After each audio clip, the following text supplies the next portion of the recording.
4.99 megawatts. Really? And on all that acreage?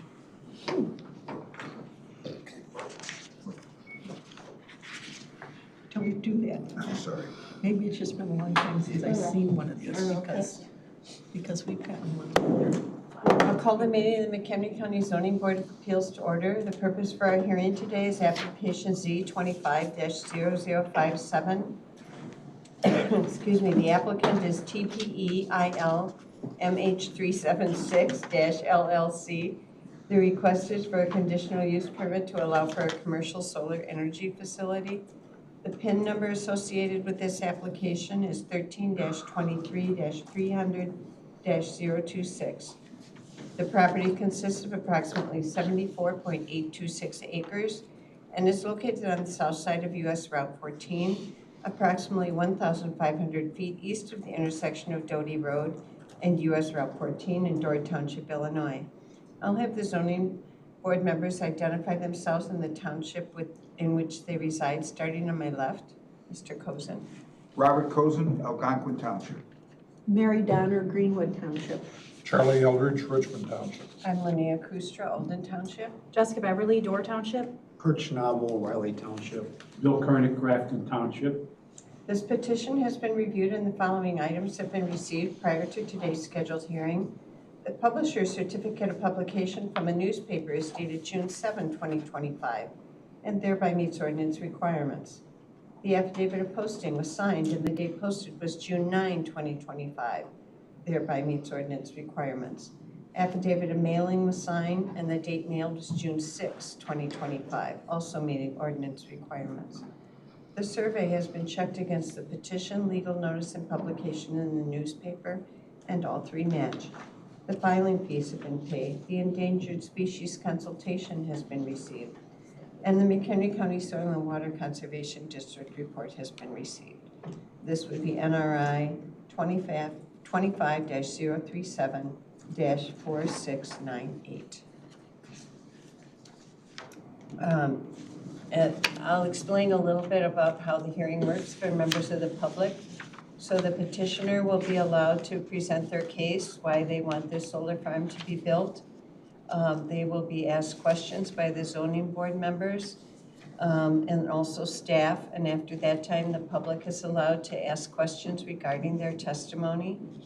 Then at the close of their testimony, public testimony will be given by staff.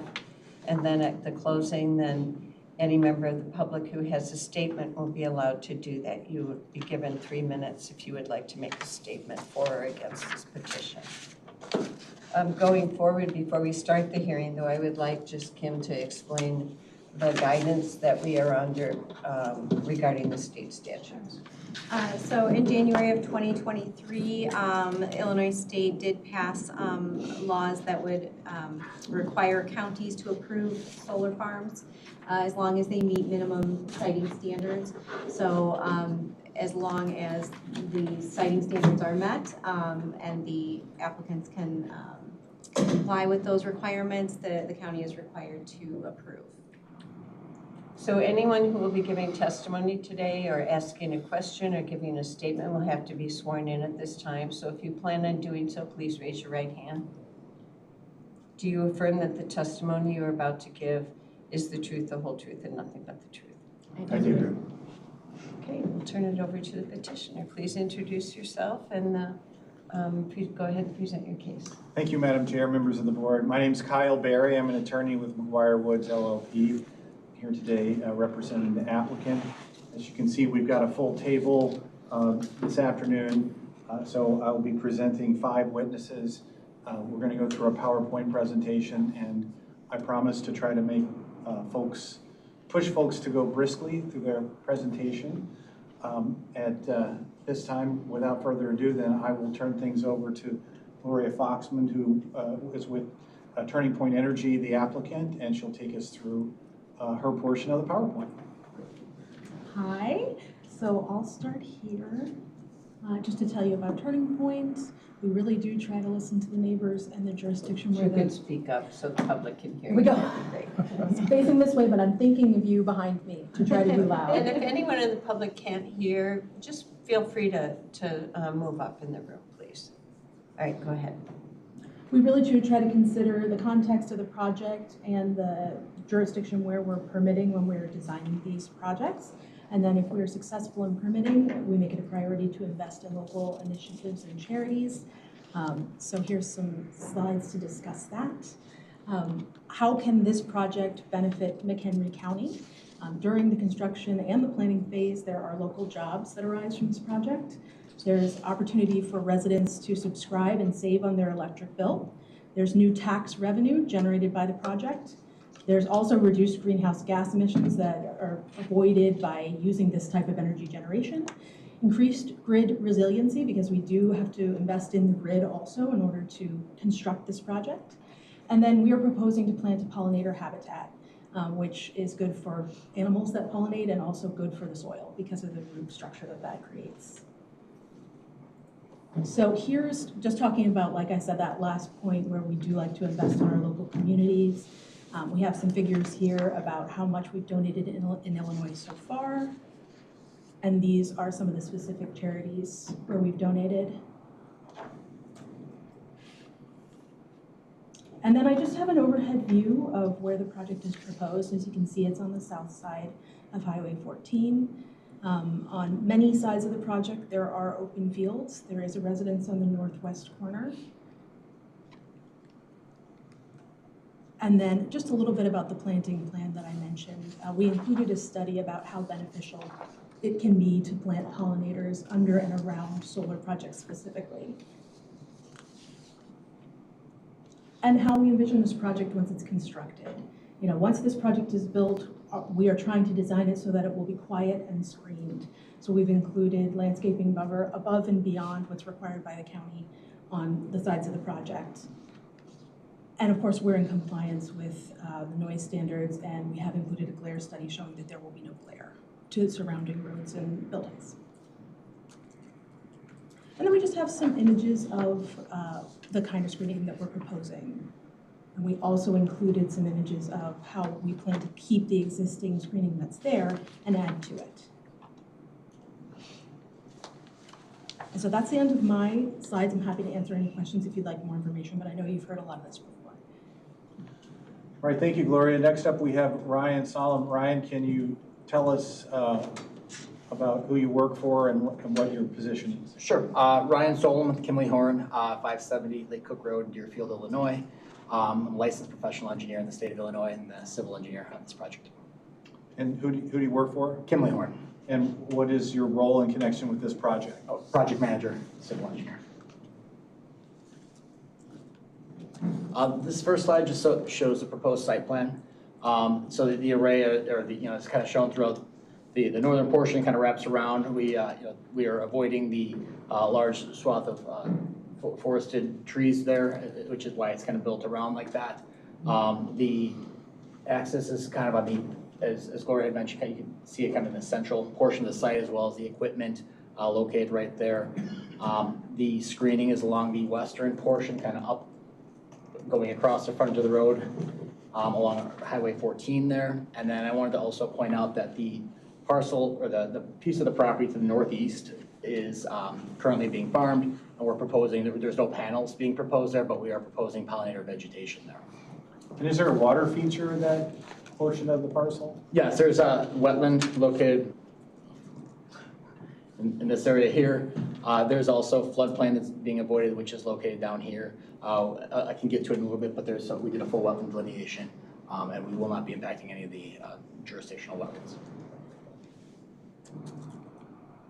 This is just a view of the landscape plan showing the pollinators as well as the screening or the vegetative buffer that we have shown around like that.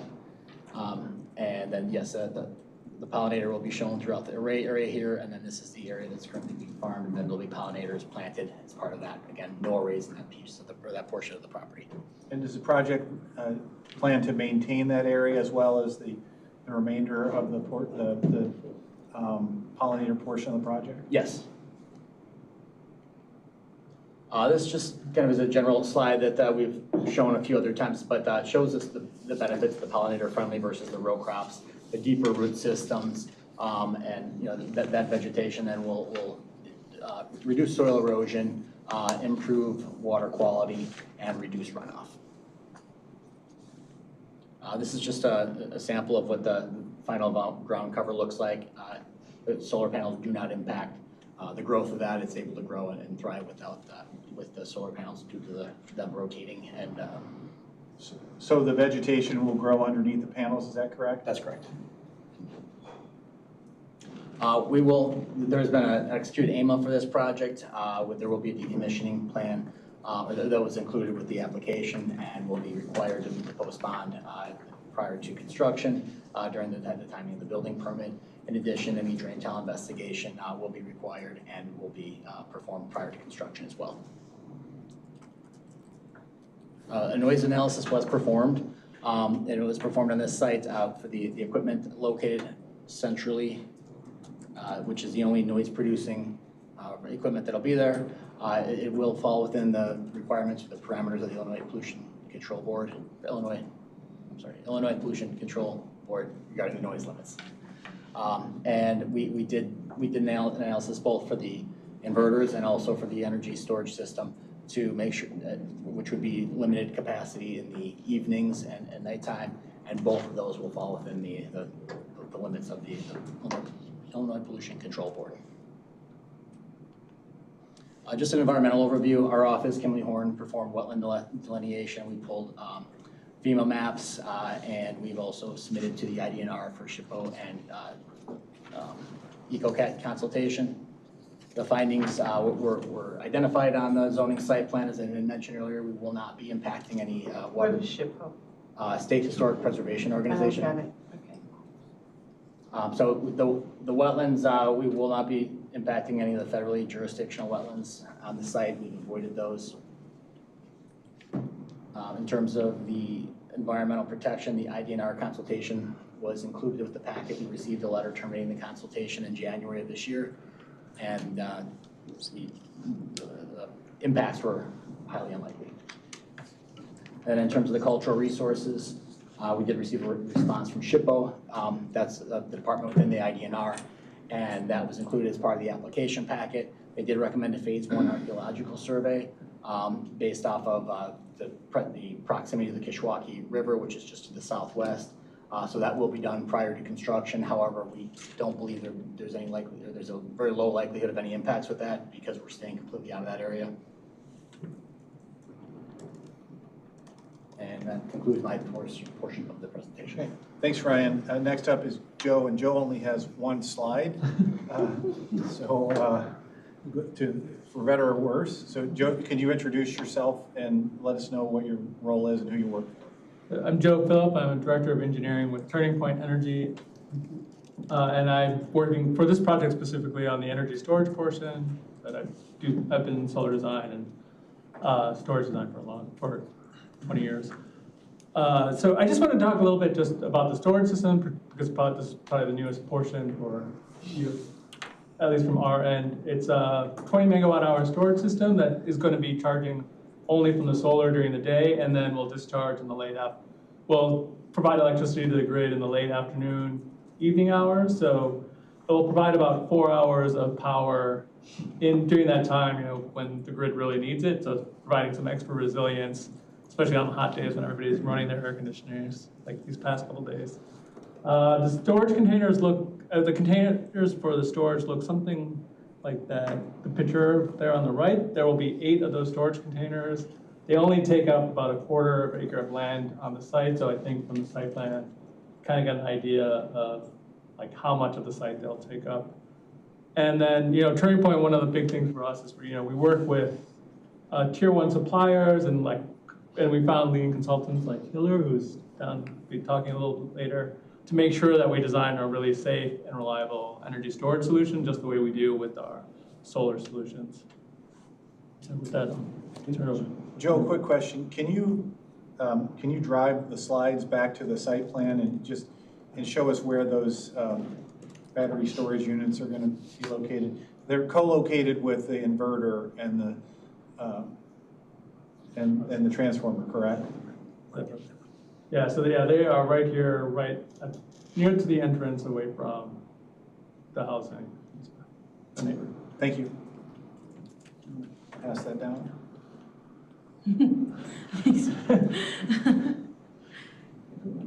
Oh, done something wrong.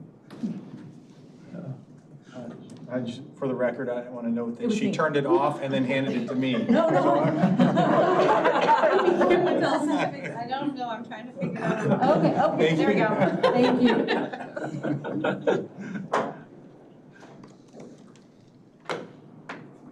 All right, so thank you, Joe. Next up, we have Bobby Ruiz. Bobby, please introduce yourself and tell us who you work for and a little bit about your background. Okay. I worked for Hiller for the last 3 and change years. They're a consulting firm and provide fire protection equipment for everything. The firm the office that I work out of is in North Carolina, Wilmington. They concentrate on nothing but energy storage systems and batteries. My background is I first started when I was a kid with the Phoenix Fire Department, and I went up the ranks in just about every job, spent 37 years there. Retired before I stepped out the door. Peoria, Arizona, after Peoria, Illinois, recruited me as their fire chief. And while I was there, there was one container, the beginning of energy storage systems in Surprise, Arizona. They had an incident, and it was my hazmat team that responded to that incident. It blew up. They got injured, they weren't expected to live, and they did, by the grace of God. And but that was the beginning. That incident brought the whole world into it. A lot of the labs, ULs, and So Bobby, how long were you a firefighter? 46 years total. Okay, thank you. And so I think you just mentioned one project. Is battery storage technology new? No. So it's been around for some time. In 2019 was when they had the incident.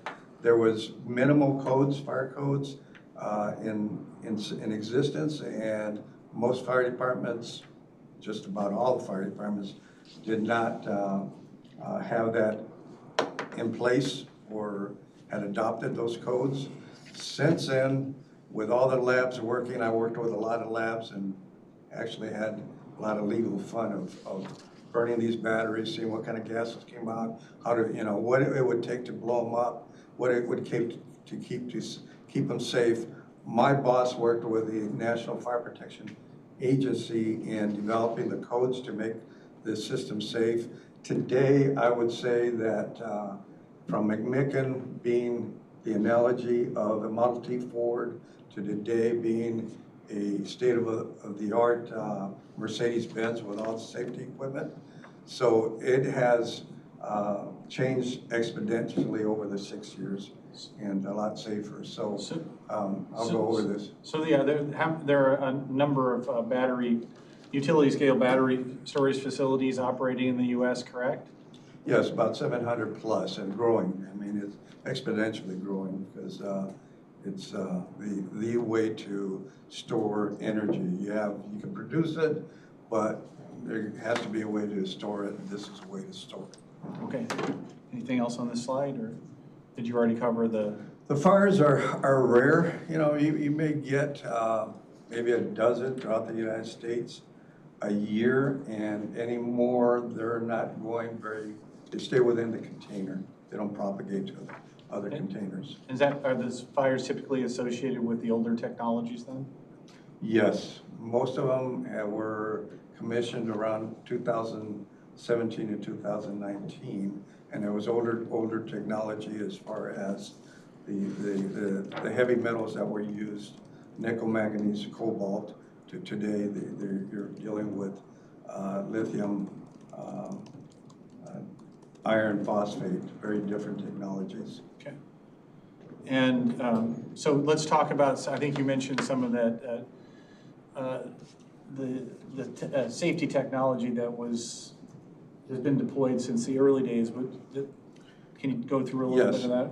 How these facilities are operated safely these days? So now they're required to have sensors, heat, fire, and gas sensors. When these batteries, if they go into runaway, they go into fire, they produce a lot of hydrogen. And so you have those detectors. You have ventilation systems now to get the gases. As soon as they're detected, you get the gases out. Hydrogen is 10 times lighter than air. So if you evacuate it out, you're evacuating the explosion issue, goes straight up into the air and dissipates. And so you have that. You have different cooling systems instead of HVAC systems that don't work very well in Phoenix, where I'm from.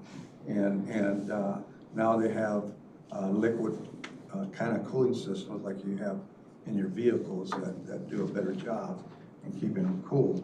You have defragration panels in case you would have some pressure in it, and it would release those and go up. Okay, and are there, I think you mentioned that some of the codes and standards were developed. You want to take us through some of those? Sure. On the chart there, you could see that the Connex boxes are lighter material these days, which will not build up pressures. And you have sensors within the battery racks. You have, again, sensors that detect fire, gas, and also heat. And they have what they call battery management systems that regulate the voltage and detect any abnormal heat within there and can shut it down from a remote location. And usually that's redundant. You have something within the system itself, within the cabinet that will regulate that. But then you have usually on-site or off-site another system that is monitored and can control, can shut it down. And then you have another one redundant somewhere that is 24/7 and they monitor it and control it from even another state.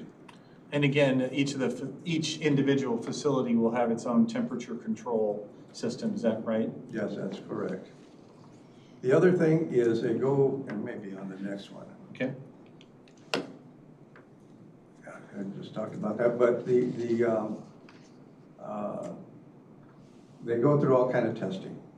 The one testing that they have to go through and pass in order to be able to manufacture and sell these containers and these batteries is they have to go through a UL testing called 9548, but they put them into runaway until they burn the cellular level within the modules and then the whole container, and it cannot propagate to another container, otherwise they flunk and they can't sell the equipment.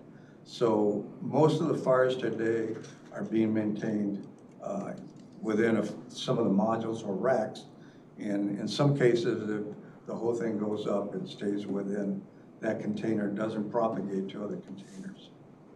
And you've got a bunch of different codes up here, but am I correct that the storage facility would be required to comply with all the appropriate codes? Yeah. International Fire Code, National Electric Code, correct? Yeah, and NFPA 855 was developed specifically for the lithium-ion battery facilities. And so that's all about the energy storage systems. I talked about 9540A, that it goes through some real stringent testing, actual live burn testing that they have to pass. And they in the last, I don't know, 5 years or so, they've been getting more and more accurate with the new development of the technology, the new batteries that are coming out. And I pointed out earlier to some of the colleagues that we had an incident in Arizona. Little bit different technology, smaller cubes. They're 8-foot cubes full of batteries, but they're only 8 inches apart. Now this technology is going to be 12 feet apart, but they're only 8 inches apart, the cubes are, and they were tested at that, and they passed. And we had a real incident probably 4 months ago in Arizona, and they just burned one of the cubes and didn't propagate 8 inches away to the other ones. But again, these facilities will be spaced much farther apart. Yeah, than 8 these are inches. gonna be 12 feet apart, the containers. All right, this is your last slide. Anything, is this kind of the summary slide? So bottom line is these facilities will be subject to stringent codes and standards, correct? Yes, and then we provide training to firefighters and to some of the technology folks and Yeah. whatnot. And thanks for mentioning that. In fact, I believe Gloria, you or Bobby speak to, or maybe it was Joe, speak to the local applicable fire department. Mr. Hedges is here. We just had a preliminary meeting with Mr. Hedges to go over any concerns that they might have and talk about the system and the codes that we would be compliant with. And one of the things we would, as we talked about, would be providing training to the. And it was with a colleague of Mr. Ruiz's from him. It wasn't just my expertise. Okay, thank you. Thank you, Mr. Ruiz. So last witness is Andrew Hardigan. Andrew, can you please introduce yourself? My name is Andrew Hardigan. I'm with Cohen Resnick. I am a real estate appraiser, MAI designated. It's the highest designation that you can award an appraiser. I've been practicing for 25 years and practiced in 30 plus states so far.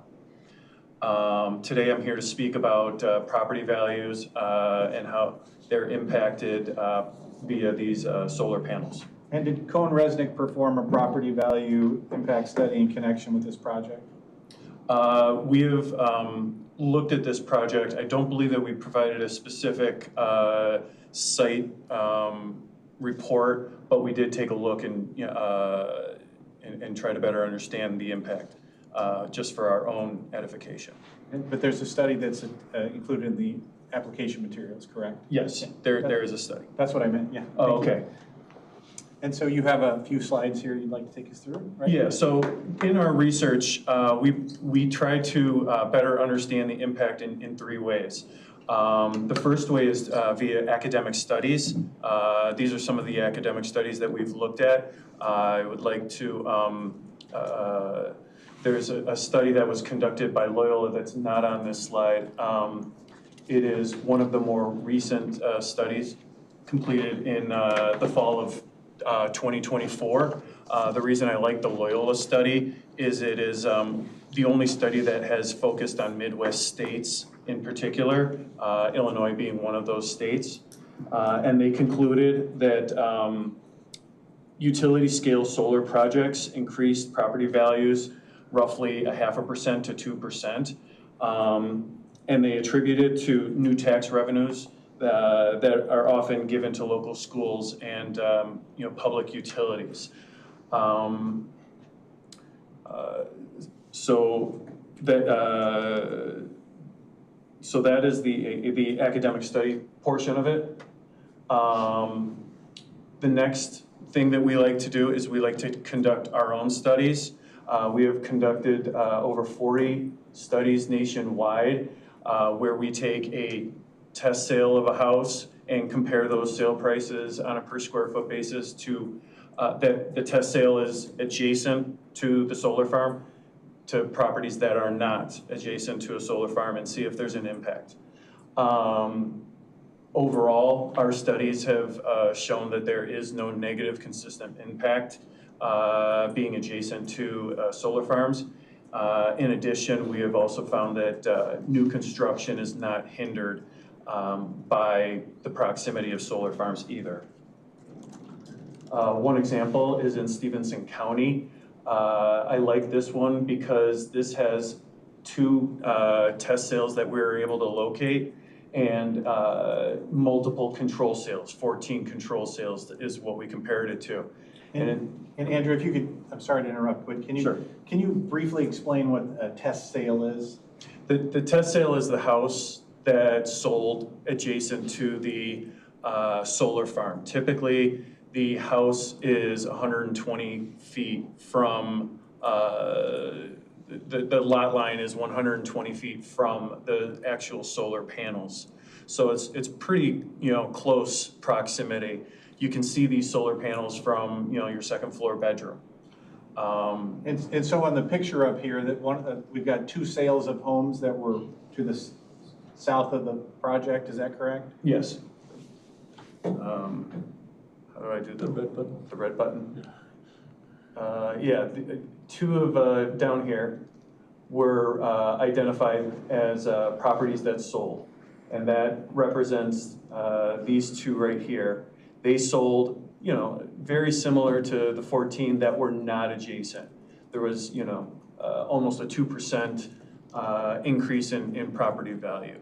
And like I said, I like this study because it's got, you know, it's not just one sale with, you know, compared to 2 or 3 different, you know, sales.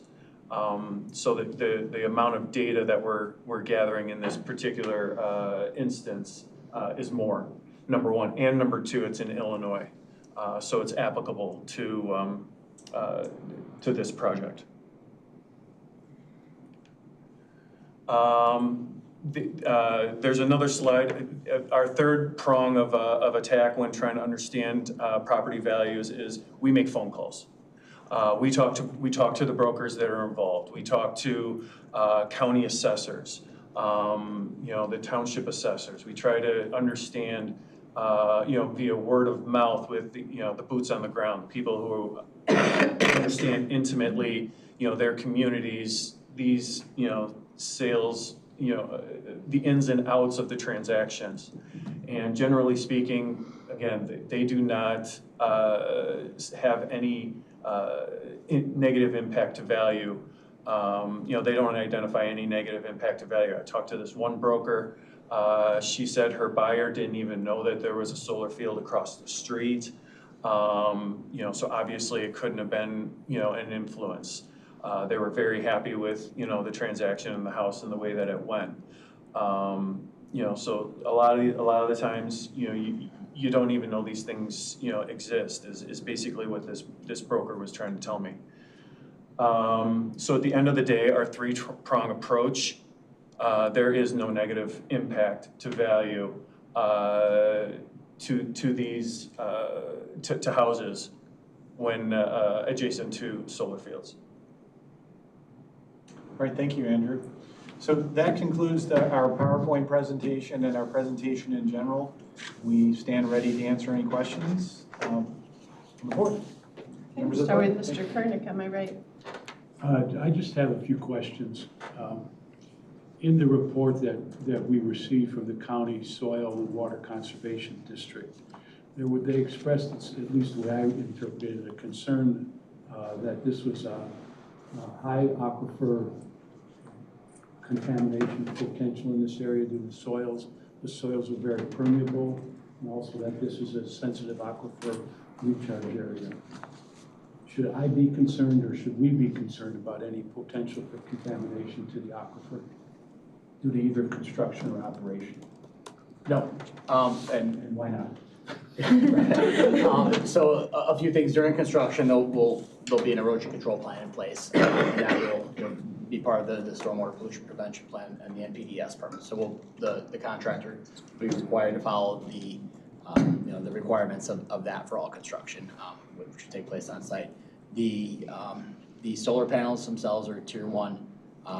They do not have, there's been studies, we included one within the our application, that they do not have any contaminated, that they do not contain contamination levels in excess that would pose any danger or threat to the public.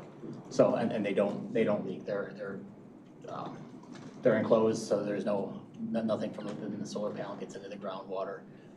It's all contained, and even so, there is no contamination. So that, from the final phase, would not cause any contamination. And I'll just add, since we're proposing to plant pollinators under and around, we're proposing to improve the soil health overall, the project. So I would think that would comfort people who are worried about the water quality in the area. The noise study, at least the slide, as I recall what you saw, it said it was based upon your noise study, it was 45 dBA on the other side of the property. That's that yellow area within Northwest Highway. What's the other side of the property line? No, so that's within the right of way. Northwest Highway, so the yellow is that right there is where the 45 dBA So would be. just across the fence? Correct. Okay. And as I recall, 45 dBA is pretty quiet. Yes. That's what I would Similar think. They said similar to something like a refrigerator. You got it. And that's without the ambient noise of the roadway and other. One other issue, you mentioned in the event of fire, I gather the monitoring devices monitor hydrogen level inside the storage system or the battery, and once it detects hydrogen, it evacuates? Yes, yes. The sensors, Explosion. the sensors are tied to the exhaust system, to the ventilation system. So any detection whatsoever of any gases or smoke, just in general, even if they're not from the batteries, let's say they just overheat the insulation or something, it's going to trigger and kick them all open. Given the heavy metal uses in these batteries, is there any potential for noxious gases emission in the event of fire? None that we know of. All the incidents that, and I follow all of them, is that the discipline is to let it consume itself. And when you can let it consume itself, you burn everything up. You burn up all the gases, and even if they're not burning, the hydrogen is going to go straight up in the air, disperse. But in all the incidents where they have monitored, they did not get any readings outside of like 15 feet away from the container itself. And that was in San Diego, where they had a 15,000 square foot warehouse that was packed to the gills 20 foot up with batteries. And the fire department never got anything further than 15 feet out. That was it. It goes straight up, burns up. I believe it was a presentation that you folks presented to us a while back, and you handed out, I think you handed out the Loyola property value study. Am I misrecollecting that? It was like just hot off the presses. It very well could have been it. I don't think it would have been me, It's because not I don't you, think I it's had a not you. presentation around the time that the Loyola study came out. Because at least the Loyola study, at least as I recall it, they said that the impact of the solar panels really had no effect at all, one way or the other, and that it was simply the fact that panels in general were built closer to homes of lesser value, and that it was simply market value that drove up the prices, and it had nothing to do with the presence of solar panels, in fact, increasing or causing an increase in property values. Wasn't that the conclusion of the study? Well, the conclusion did say that there was a price, on a per square foot, a price differentiation between the sale of the homes adjacent versus the other ones that they studied. They did show a slight difference in price from 0.5% to 2%.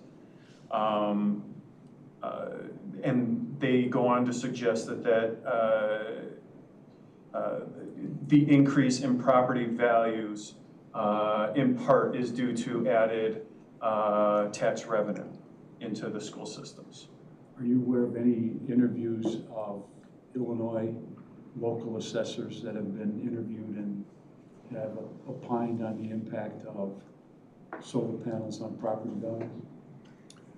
We've spoke to several assessors in Illinois, and they either say one of two things. They say there is no impact in value. You know, people aren't asking for any sort of tax relief or any sort of incentive,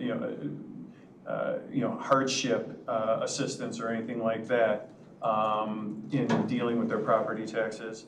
They don't show any negative impact, warranted for the market value of an assessed property to go down. And some of the responses we've gotten is that it's such a new technology that they are not, they don't have enough data to speak intelligently. So those are the two pieces of information that we are getting from local assessors. So none of them are saying that there is a negative impact to their assessed value by any means. But a lot of them are saying, we don't know. Some of them are saying no, some of them are saying, you know, we haven't seen any data showing such. Because it's too new and we don't know. Well, it's not new anymore, but some of the counties that we reached out to, they don't have a lot of solar fields. But we have spoke to, you know, some of these counties that are very much in the forefront of, you know, new development of solar fields, and they have said no negative impact. I have nothing further. Mr. Schnabel. Yeah, in the event one of these containers does catch fire, is it going to be your recommendation to the fire department not to attempt any extinguishment? Correct. And here's why. Is that the chemistry in the batteries is you can slow it down, but that's all you're gonna do. You're not gonna put it out. Just like There's a nothing Tesla. known to mankind right now that will put them out. Yeah. And water directly on them can also be an intrusion to them as far as the buses and setting other ones in runaway. And so it just complicates the problems. I've been to one of the incidents in California where I was giving a class 3 days after they had the incident. And if they would have let it consume itself, it would have taken about 4 hours, you know, being the pinnacle at about 2, and then it starts to decline. But they put water on it. They put water on it for 24 hours, because that's what it does, is you have a choice of letting it consume itself for about 3-4 hours, or you try to do something, and it just strings it out for 24 hours or more. I was on one in Chandler warehouse, where putting water up because it was sprinklered, and there was a political decision to keep the sprinklers on. That morning, everybody, including the owners, had said, well, we let the whole building burn, and probably would have been out of there in 4 hours. Instead, we were there 12 days with water on it. And it's same outcome, the building came down. And then, like, so then the systems that we've like chosen are looking at, they're, not only are the containers, like each container is modular, but within the containers, those cells and modules are also containerized, so that module may burn or like go through it, let it go out, but usually it won't spread between, even within the container, so it'll be 4 hours of that one portion. And then also with these newer, it's like they disconnect themselves much faster, so there's a heat detection, all these types of things. So you don't have, as much as possible, we're trying to prevent anything from becoming a big fire where it's just containing a small fire and you just let that take care of itself. I would just like to ask, with your experience, if you have, for example, a magnesium fire, you would use those Class D extinguishing agents, obviously, for the layman, no water, no foam, no typical dry powder. If I had a suppression system in this container with Class D agent and the fire did not grow to a certain size, would the construction of the batteries themselves hinder that from being effective at all? You would create a bomb. And here's why, because you have it producing all this hydrogen. And with a clean agent, as you described, with D agent, is you have to close everything down tight in order for it to maybe work on, and clean agents work on a lot of materials, but not batteries. They're creating their own oxygen and everything else. But once you're confining those gases, you have a bomb in there, and that's what happened to McMicken. Is 3.5 hours later, they weren't getting any readings. They opened the door, and it blew up. That's all I And in my estimation, it was just a matter of time it was going to blow up anyway, because the gases were above the explosive ranges, and it was dropping. So you create a bomb with it. Thank you. I have a bunch of questions. Can you pull the site plan?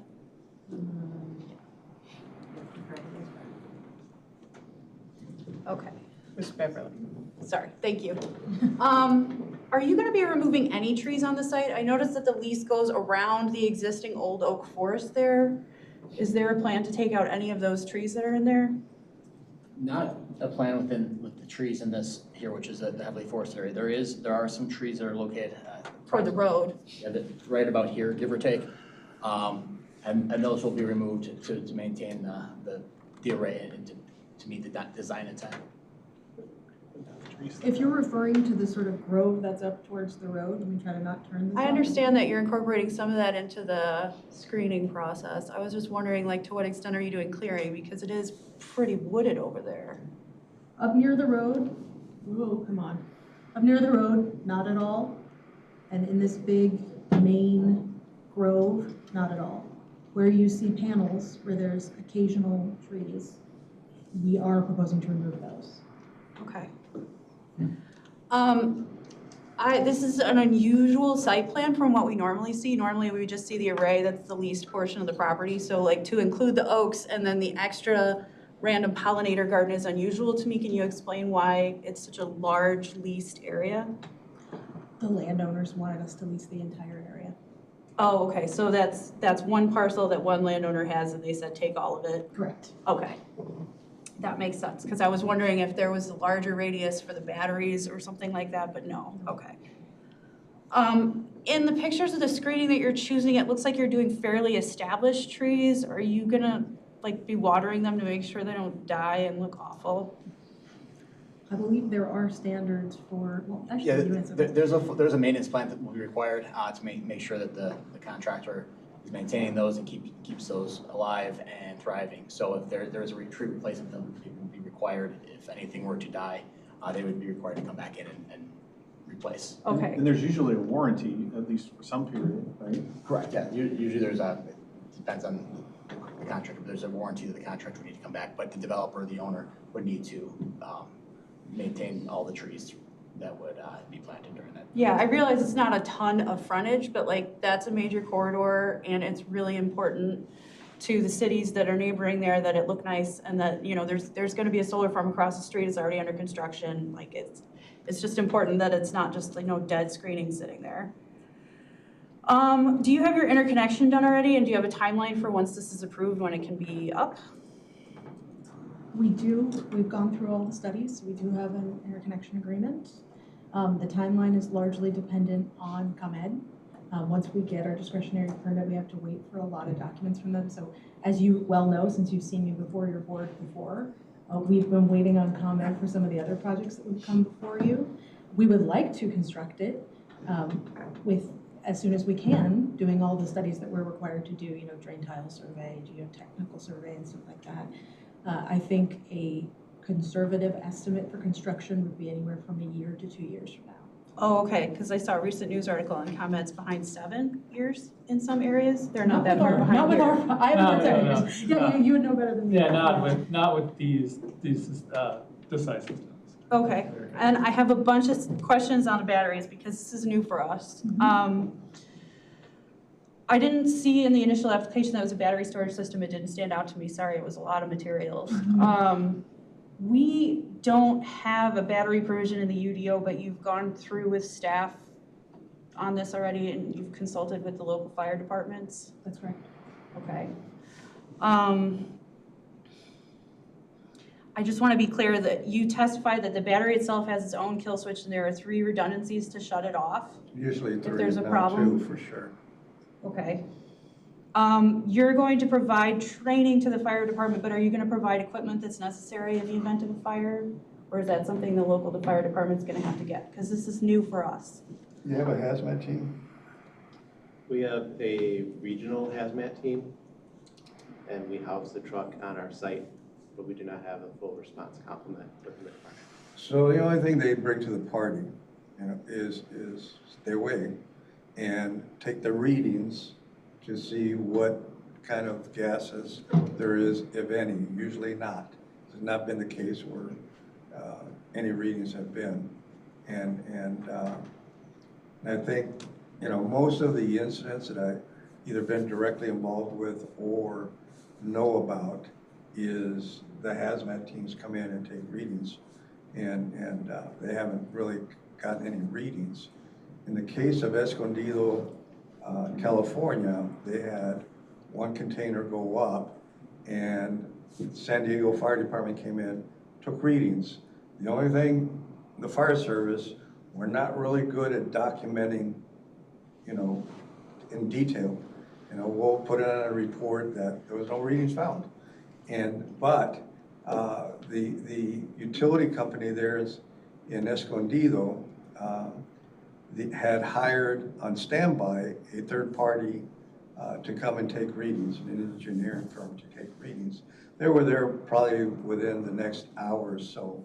They took 18 readings starting from the site going outward almost 3/4 of a mile to a mile and got nothing, zip.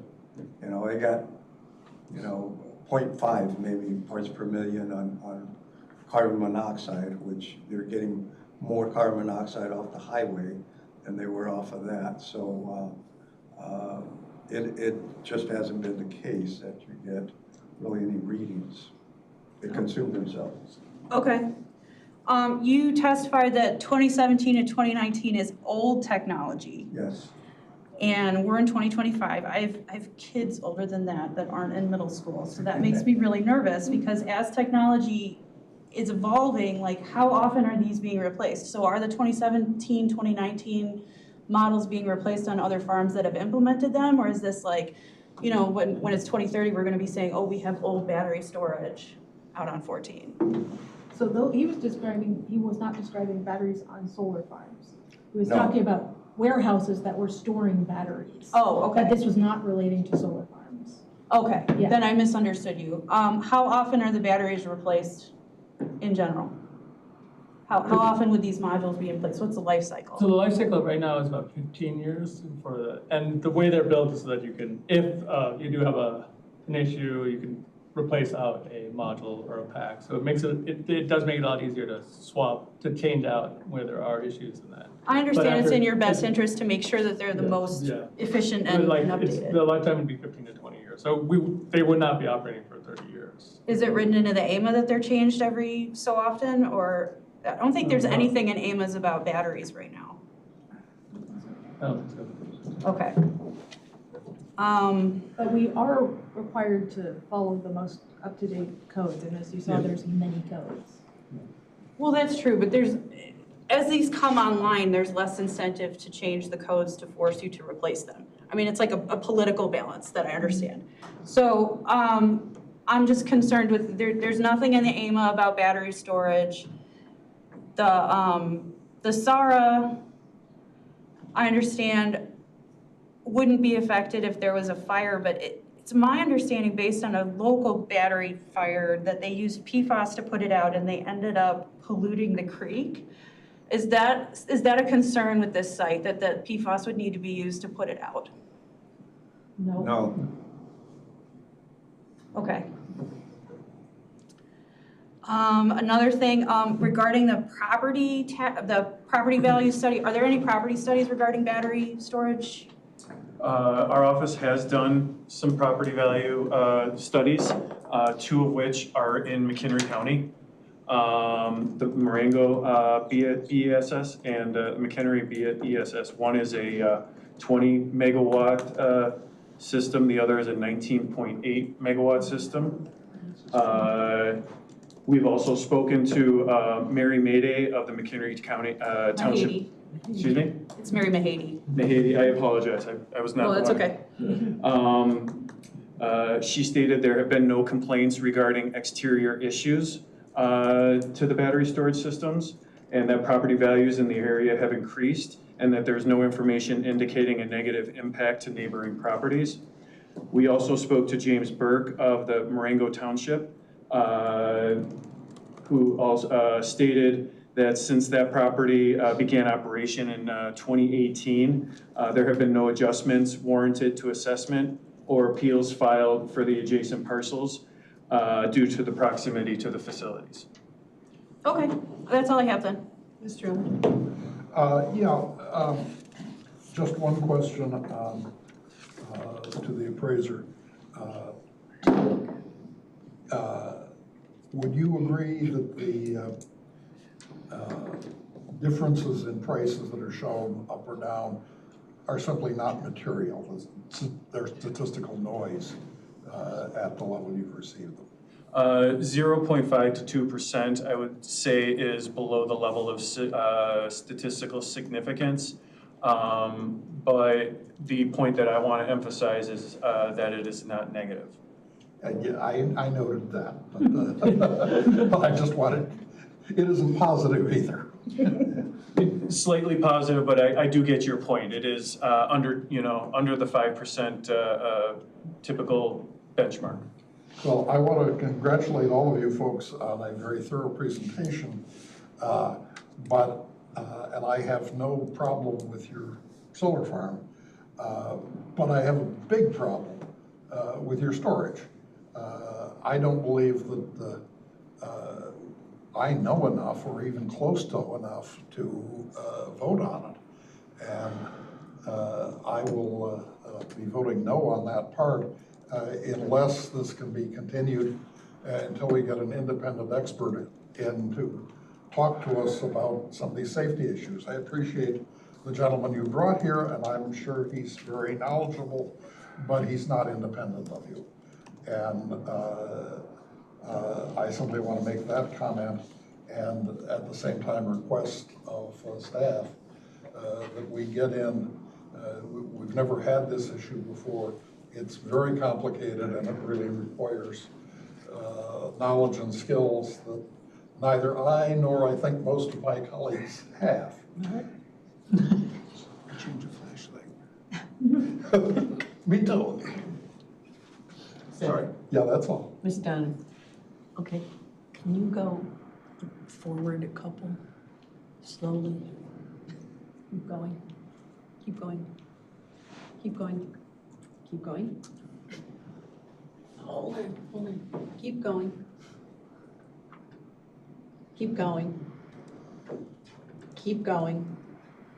I'm sorry, keep going. That's it? Further. It was a part, it was wording on this side. So if you went way far back, then we can keep going forward. If not, that's it. There is a word that you used, locationality. And I looked at it and I thought, I don't understand what that word is. I don't understand how it works, where it is, or what it is, but it was in one of the sections. Locationally. Okay, let's see.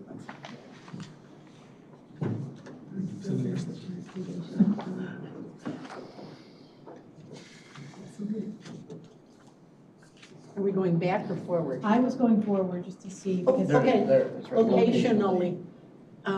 Single-family homes to solar project exhibit a similar appreciation trend to sales locationally removed from solar farms both before and after construction. What does that mean? Locationally, it's basically saying that these are not located adjacent to the solar farm. They are physically removed. They are not the properties that are adjacent to. That's a fancy way of saying that it's not next to the solar farm. We call it an awkward way of That's just, I've never seen that in any situation, so thank you very much, and I hope I never see it again. Thank you for letting me know. It's just, anything else was done? No, I don't have any. Okay. Mr. Cozen.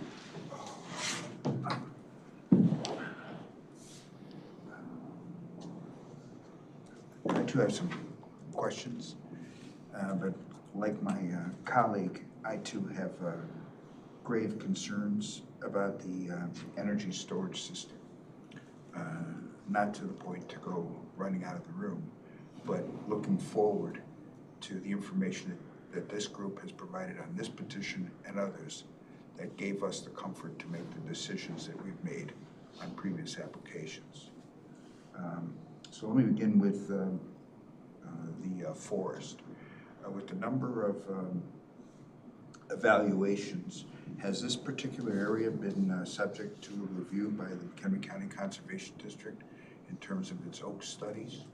I think that was cited in the NRI, the previous oak survey. Yes, that was mentioned. And was there a result for that? They concluded that that grove contains oaks. is Yes, what I they, saw.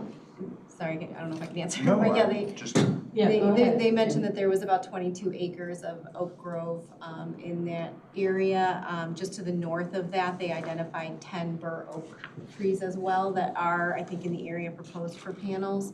But those were the only areas identified from the woodland study. thank you.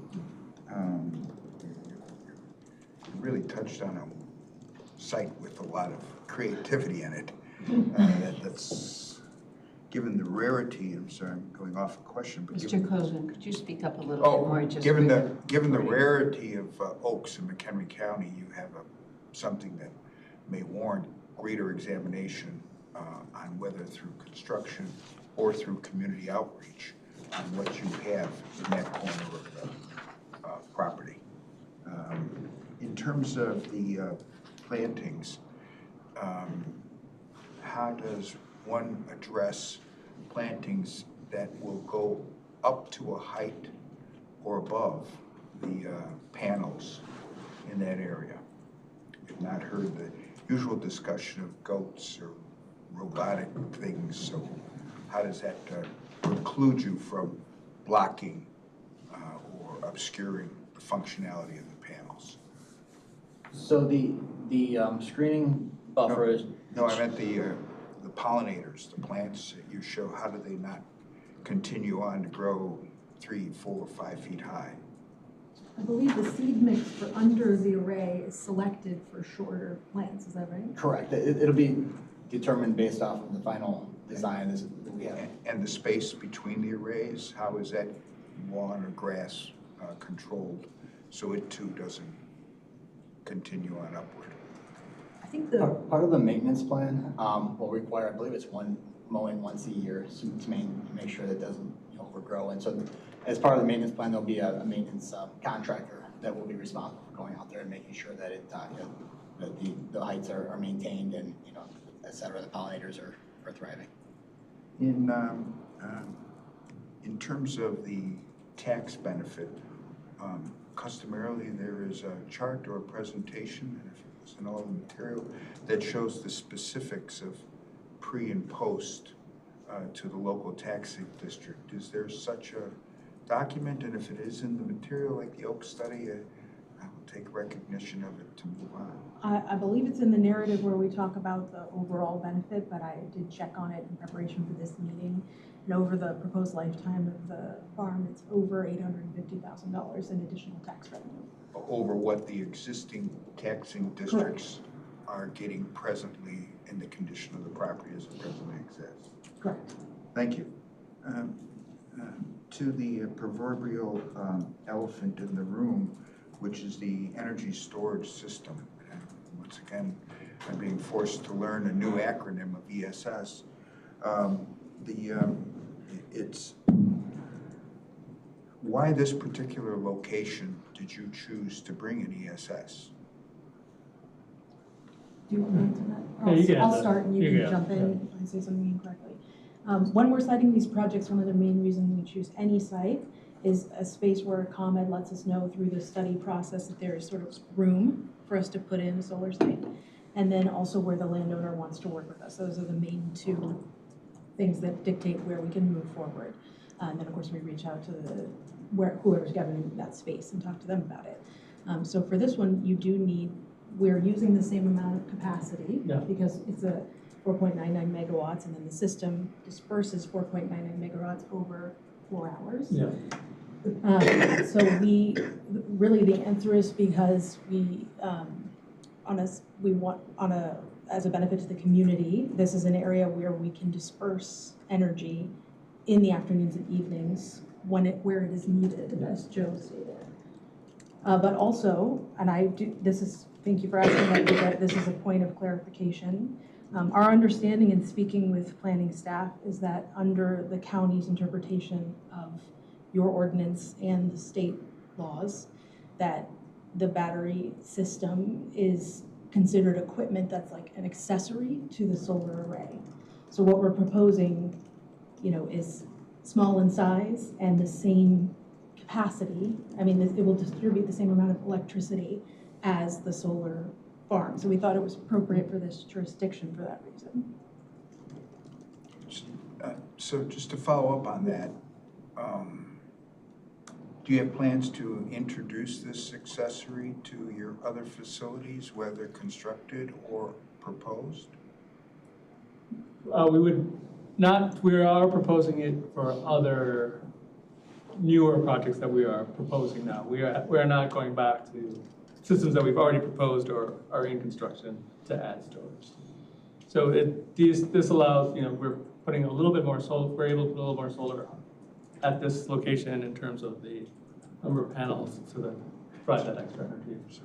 It does beg the question on whether or not, if it's an accessory use, and maybe that's a conversation with staff, on whether or not it would have to, the existing plant, should they bring in a battery, would that require an amendment of the special use if it is only an accessory use? But that's for the nerdy side of zoning. Yeah, not for this. For us. Thank you. Then, am I correct to understand there are already 2 existing battery facilities within McHenry County? Yes. And are these would you know if they're in unincorporated McHenry County? I believe they're in the cities. I can, I believe I have the addresses here. I think you said one is in Marengo. One's in Marengo and one's in, well, both are in McHenry County. Now, whether they're in unincorporated, I would have to double check. I know one is in the city of McHenry, but I believe the Marengo one is also the city of Marengo. Yeah, so they're in municipalities. So there are already fire districts that in some way or another have this within their responsive condition. Well, you said one's in the city of McHenry? City Fire Department. Yeah, no, I was just. Thank you. NFPA 855 is scheduled for an update in 2024. Has it been adopted? It's going through reviews and stuff, and it's going in 24, but it'll become the 26 code. And so it's going through the whole review process for all that stuff. And there's, would, if the county has not yet adopted the 2026 version, would you put in the equipment that would exceed and not use prior technology or code regulations? Yes, I think the NFPA. So even if the county did not adopt the most current NFPA, you would be willing to commit to putting in the most one that is out there in the market? Yeah. Then likewise, would you commit that if the fire district doesn't have the necessary sensing equipment, that you would commit to provide that equipment to the fire district? We're committing to provide all the sensing. Well, I'm not sure about, like, when you mean. Well, we understand that the most effective approach is not only the manpower and arrival on the site, but take some type of air quality monitor device that may be brought out to the site. If a fire district has not acquired that, or their device is not up to the chemicals that may be emitted on this, would this company provide that piece of equipment? I couldn't make a representation to that because I don't know what that would entail. Yeah. Right. But you would have that dialogue with them? I'd absolutely have a dialogue, yeah. Good. And my basis for that question is a currently reported event that's going on in Lake County along the Lake Michigan shoreline, where the Army Corps of Engineers have changed the direction of the shoreline, but have left the local responding entities without any boats to go out and be responsive to the people. Going on with the battery details.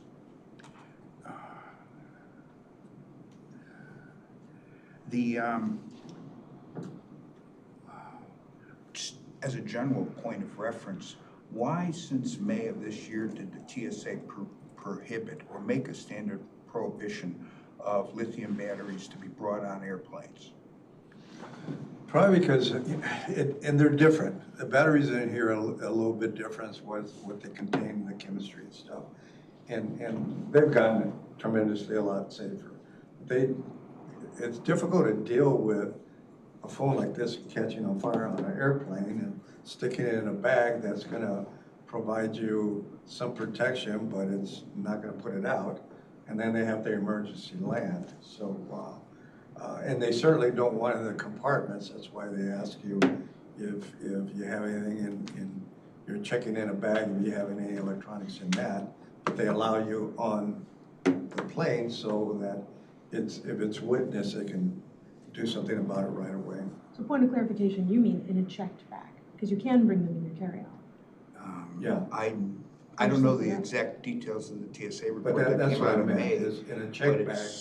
I bring them in my toothbrush and I travel 3 weeks or 4 out of the month, so I know you can bring them in your carry-on. One airline, Southwest, has prohibited them in total on any of its passengers. Really?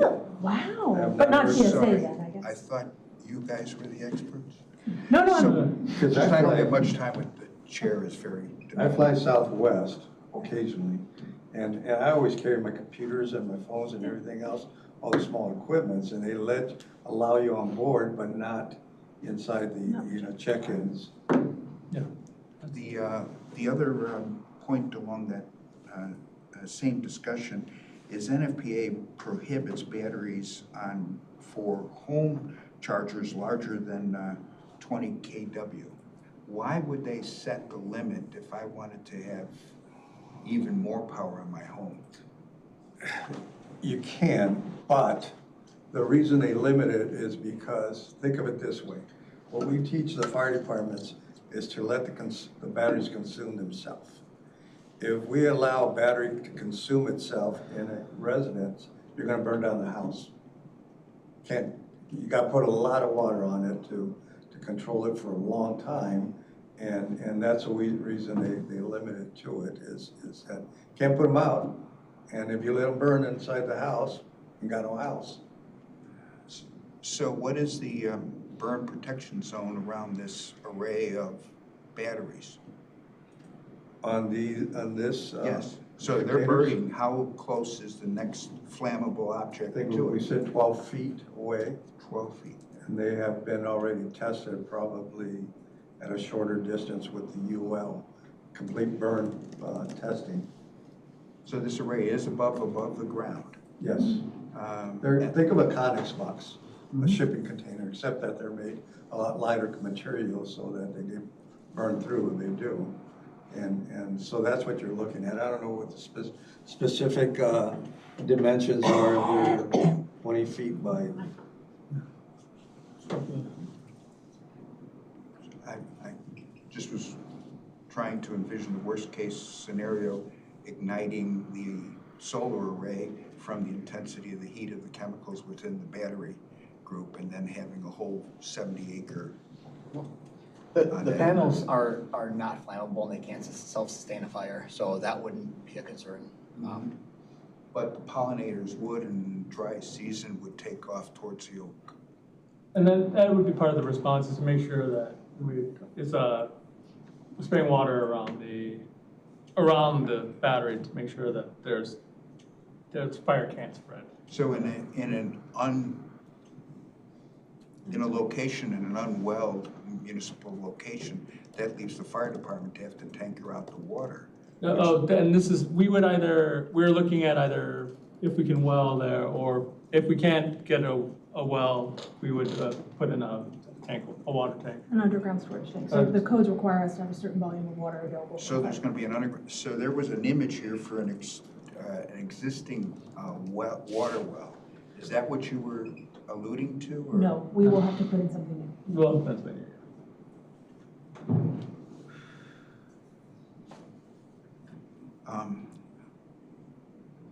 Where is the support group for the battery coming from? Where is their point of service? So the one of the 3 alarms go off.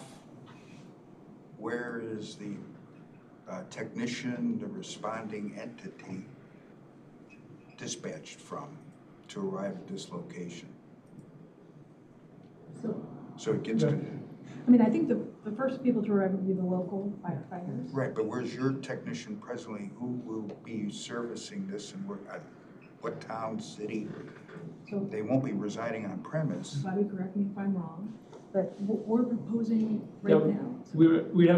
We'd have a subject matter expert, like, so if somebody like Hiller, the fire department can be able to call and say, with the specifics, so that they can, support remotely for the immediate response and to make sure that everything is handled correctly, et cetera. So that would be the immediate, like, when you have the immediate response. But someone's monitoring the BMS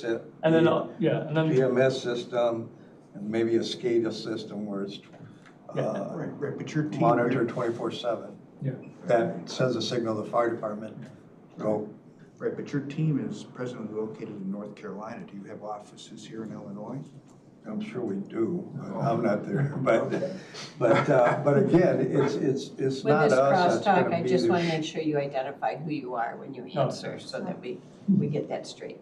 Right, so, to try to answer your question Yes. is, there's gonna be experts on site or nearby that are gonna respond. So they're SMEs that you guys will provide, that are gonna be able to assist the fire department and what's going on and what kind of readings they're getting inside the container. But I think that information will be firmed up when we're much closer to construction. Right, That's all I was gonna- But that's required by code, Yeah. because they have to have a monitoring system. They monitor everything that's going inside the container. They can turn off switches, they can control temperatures and everything else. And they have to have somebody, eventually they'll have an emergency response plan that will have all that information for the fire department and who to call after hours and who's gonna respond as far as the SMEs and responsible parties from the business. I just would conclude, I appreciate the detail and sincerity, but I still believe in some ways we're somewhat premature in terms of incorporating this technology at this state, and especially to give the public at such a highly visible intersection confidence that they would otherwise expect in the application of the county zoning ordinance. That concludes my comments. Okay, I have a couple questions. First of all, for the project engineer, so is there any way that you could design this to avoid those, destroying those 9 bur oaks? That'd be difficult, just the way the arrays are, they're the same size rows and everything, you'll go back to that. You couldn't do it on that eastern portion, on the east side of that wetland area? Or Spanning that, we'd have to then auger beneath wetlands, impact wetlands, and the losses from the longer runs of electrical would be an issue. No, I mean, this is really we did what we could to avoid, the bulk of the wetlands. 22 acre. Yeah, and the forest at the 22 acres at the southwest. And we need to keep the panels similar sizes spread across in straight rows as we have them. So it'd be very difficult to avoid those. And then in addition, the shading and things that would be required around that would be a huge hole in the middle of the array. And as far as the wetlands, the jurisdictional wetlands are not being impacted, but there's other smaller wetlands that are under county jurisdiction. And you feel like you're within the amount, I think it's 0.1 acres or whatever that the county allows? Yes, we're not gonna be grading, filling those, we'll just be paneling over those. And we'll be working with the stormwater and wetland departments within the county. Okay. And then regarding the battery storage, to the gentleman from the fire consultant for that. So when there's alert of like hydrogen gas or something like that, even though something kicks in on site to then exhaust that, that's when the alert then immediately goes to like the fire department, Yes. even if like before there would be a fire, that something Yes. is just heating up? Yes. that information is stored or conveyed over to, like say, a third party that is monitoring that and It does not go to the company, it goes to a third party? well, whoever they have on contract. So it would be whoever the solar company has on contract for that sort of thing? I would think so. It would be the maintenance, so. Again, identify yourself. Oh, sorry, this is Joe Philip, again, Turning Point Engineer. It would be the maintenance company that's actually monitoring and maintaining both the solar and making sure everything's operating correctly. So this, this company that you would hire for maintenance and everything would be well-versed in, you know, what you have to do in an issue of fire? Yes. Does Illinois require safety standards for batteries for solar farms? Is there any state requirements that you know of? I think, I need to double, I think they mostly are following the same, the NFPA standards and the fire code standards. So they're following a national standard? And there is a national standard then for batteries on solar farms? It's specific just for batteries. So that the NFPA 855 is the National Fire Protection Agency. That's the specific code for fire safety and storage and battery storage. No matter where it's located, whether it's on a solar farm or in a building, Yeah, or exactly. an enclosed building. Let me just say this, that you know, Again, I mean, introduce I'm yourself. not sorry, Bobby Reese with Hiller, but you know, the only reason I'm still working, because I'm an old guy, is that my commitment to keep, because I almost lost 2 firefighters, and I mean, one was almost pronounced dead, and so that's what got me down this path, and the only reason I'm still working today is I committed, and Paul Hayes hired me out of anybody who could have hired it across the country, because I am committing to the safety of firefighters and to the community. And I pull no punches, you know, straight up. I worked very hard at getting some of these codes in place, getting, you know, people to understand the whole anatomy and physiology about batteries and chemistry and everything else. And today, yeah, you may get a dozen of these a year, which is very little when you look at house fires, that the fire service gets 1,000 house fires per day in the United States alone. And when you compare a house fire to me, and I preach to firefighters till I'm blue in the face, that because they go to so many small fires, car fires, house fires, is that their guard is down on some of the vapors, the gases and everything else. And when you compare the gases that come off of batteries versus a house fire, I think a house fire is more lethal, because you get the same gases that you do off the batteries, but in addition to that, you have carcinogens, benzene, arsenic, and some other gases coming out of the house fires. And sometimes fire members are lackadaisical. They don't evacuate around the other houses. They don't shelter in place, and they just take it for granted because there's so many of them. So, but I commit to you that I pull no punches for anybody, and the equipment has become a lot safer. The codes have become a lot safer, and to me, as long as you follow certain disciplines, fire departments follow certain disciplines, there's not a big issue. I have a question then for the gentleman from Cohn-Resnick about the Loyola study. I was paging through all the, you know, the volumes of information you gave us, and I'm grateful that you are so diligent in providing us all that information. But I didn't notice that the Loyola study was in that. Was it in that packet that you gave us? I don't think the Loyola study is in that packet. I think it came out after that was produced. Okay, I would appreciate it if you would provide us with that Loyola study Sure. as well. You have one Yeah, more I had question? one more question. Can you pull up the site plan again? So I think that I made an assumption about the battery storage that might be incorrect. Those are located just on bare ground. They're not on a slab or any sort of like concrete or anything. There'll be the each container will be on a slab. And then there'll be what, like 12 feet of grass and then another It'd slab? be like gravel or some not grass between where the storage is. So just like your normal inverters or transformers would be. Okay, So, okay. I was just trying to understand because he was saying get the grasses wet around it. And I was like, oh, no, what? when we're looking at the modules and the rest, to making sure, you'd still want to make sure that the things are, like, just to be safe. Right, that there's no vegetation between or around them. Okay, I was just making sure, that's all. I have a question. Okay.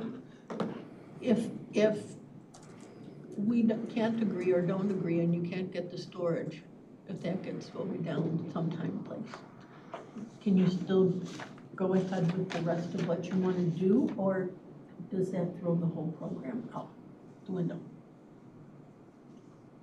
It's my understanding that this project works with the storage only. Okay, so this application is dependent on that storage being approved. We are presenting it to you as you see it in the site plan. with No, I the understand. storage. I would not commit that we'll never come back before you without it. I'm just saying that this application is including the storage. That's fine. Okay, we're gonna take a little break and then come back. I gotta refill my water glass. Okay. And we'll start again. Is that still travel cost, or is that, oh, geez.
Just, if we could bring back up that illustration of the battery.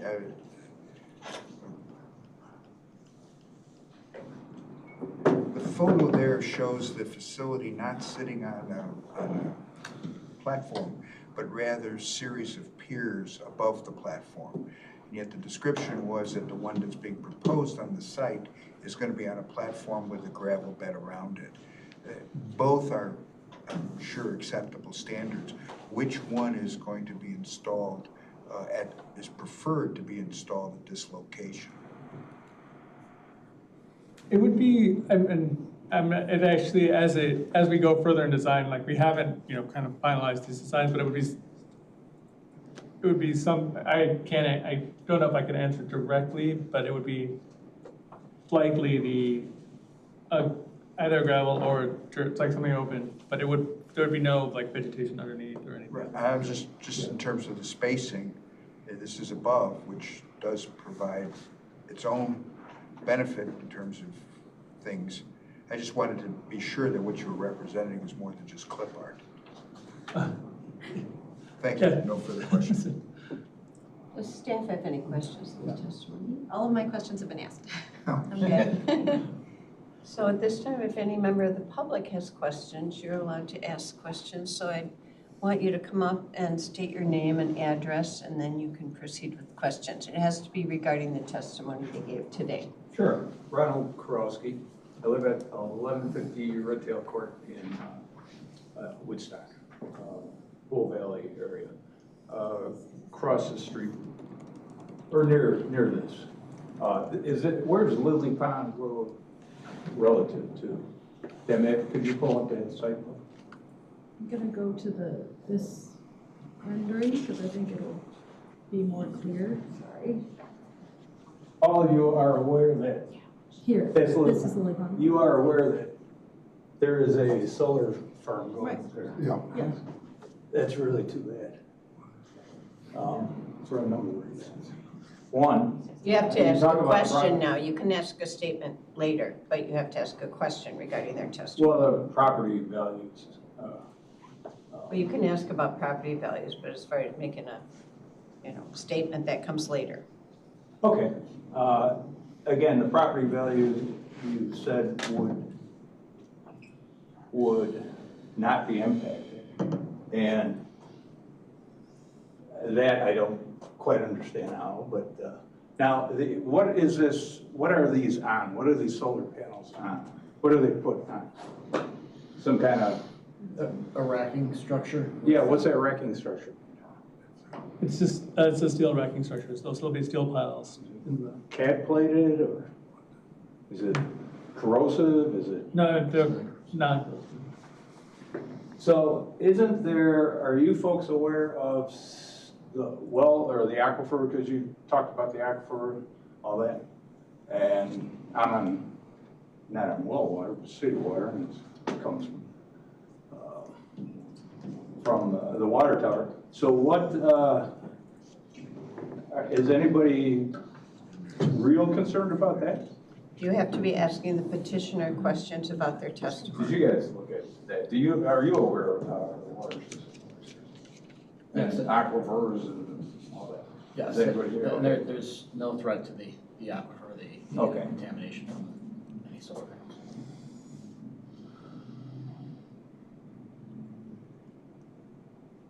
Okay, and then this produces 25, how much power does it produce? So it produces 5 megawatts of output. And what's that equate to, put it in layman's terms, dumb it down for me, like. How many homes? How many homes? So How many homes? give it- And It's a little more than normal, so I don't have it memorized. I think it was something like 1,200 homes, I want Yeah. to say, but, oh yeah, 1,200 to 1,400 homes.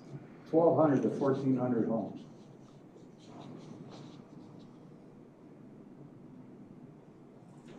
For all that? Jeez, okay. And the noise level of this, you said there was a DVA. Yeah, we did a noise study. A noise study. And everything, yeah, basically there's So why is that, and how does that So the equivalent of the sound at about 45 dBA is the equivalent of a refrigerator for, for purpose of discussion. That's the yellow. And that's that yellow air band right there. So with no ambient noise, with no roadway noise, with nothing. It would Well, that's mighty quiet. Okay, that's impressive.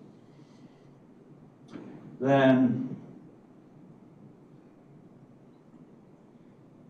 the other question I have is, you lease the property, that's what I got out of it, right? You lease the property from the guy who owns it now. Correct.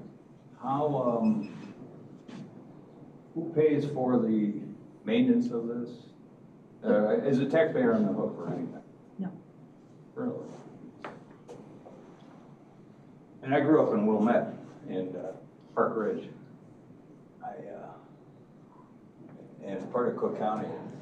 And, I'm a little skeptical. But, okay, let's see. So this is, Get ours pieces. all right. Now, the plan, I went through, I drove my wife to the airport, and I didn't see, and I went through a lot of solar fields, right? And I didn't see, you talked about the pollinators and all that. And these solar fields have been there for probably a year and a half. I don't see all kinds of pretty flowers growing up under them. So it was only the second round of legislation that even allowed for pollinators to be planted underneath. So the ones you're seeing that have already been constructed may be from the first round of solar legislation. Because one of these kind gentlemen asked, what do you do when these things grow pretty tall, right? Because we get prairie grasses around here. There's seed mixes, this is Jessica Beverly. The county has its own standards and seed mix recommendations, and we were actually at the forefront of this before the Illinois legislation on recommending what to plant and to make sure that it's well maintained. And we have an excellent staff that maintains all of the existing farms and does regular site visits. Okay. All right, that's all for now. All right, anyone else have any questions? Yes, sir. Please come up and identify yourself. My name's Joe Napolitano. I'm, address is 121 West Calhoun Street, City of Woodstock. I'm the building and planning director there. Just had some questions relating to the fence. I understand it's a 7-foot high fence is required by the NEC. Are you planning to just leave it as a uncoated cyclone fence, or would there be any color added to the fence to make it blend in more with the landscaping? I believe we've proposed an agricultural fence to fit in more. Could you speak up, please? I believe we proposed an agricultural fence so it'll blend in more with its surroundings. Okay. And also questions about the landscaping. So you indicated that the maintenance would be for a year based on, and who would be responsible in that year for replacing any landscaping? So the project LLC is ultimately responsible for any commitments we make here today. We were saying that our company would contract with a maintenance company, and once the plantings are mature, they would do site visits at least once a year to check on the pollinators. That's what I believe you said. Yeah, the maintenance company will be responsible, that will be hired to do the occasional mowing maintenance, et cetera, and be required to make sure that everything is right. Okay. Have you considered, or maybe this is a question for the committee,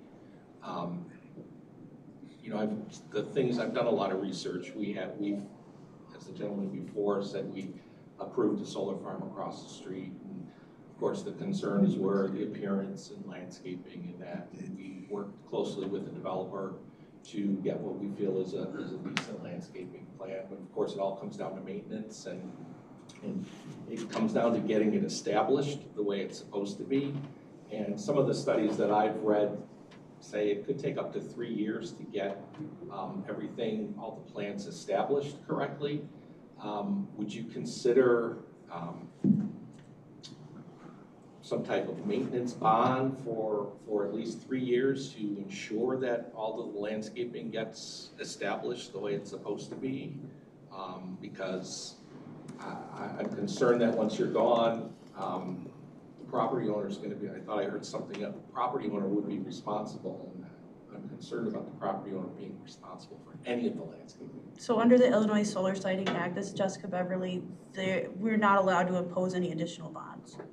You're not, sorry, just sorry. Okay, thank you.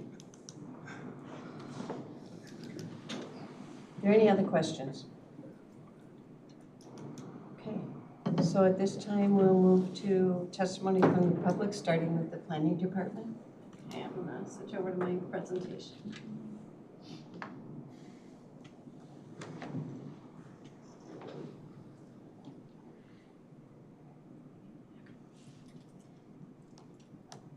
Okay, so the subject property is zoned A1 Agriculture District, is also surrounded to the east, west, and south by A1 agricultural zoning.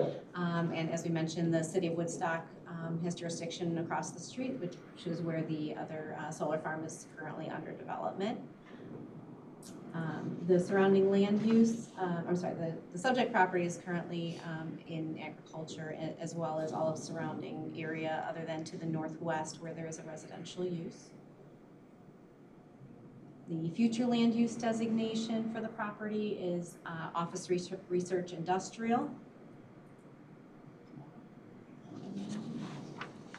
We've been through all of this. Just a couple of photos of the site there, and there's across the street at the solar farm that's under development. I believe that all of the county and state requirements have been met, and staff has no objection to the request. Could you address the issue of the pollinators and that sort of thing, and you know, how we've had that established?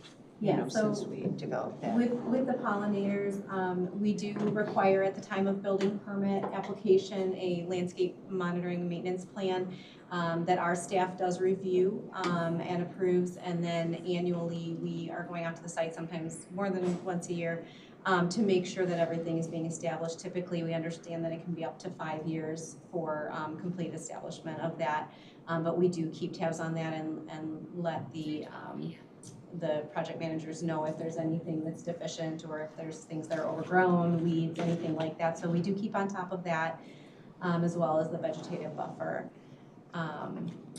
Did you want me to address the energy system? Sure, please. So I know it's very new, and we mentioned to Gloria that this is the first one that we've seen in the county here for the energy storage.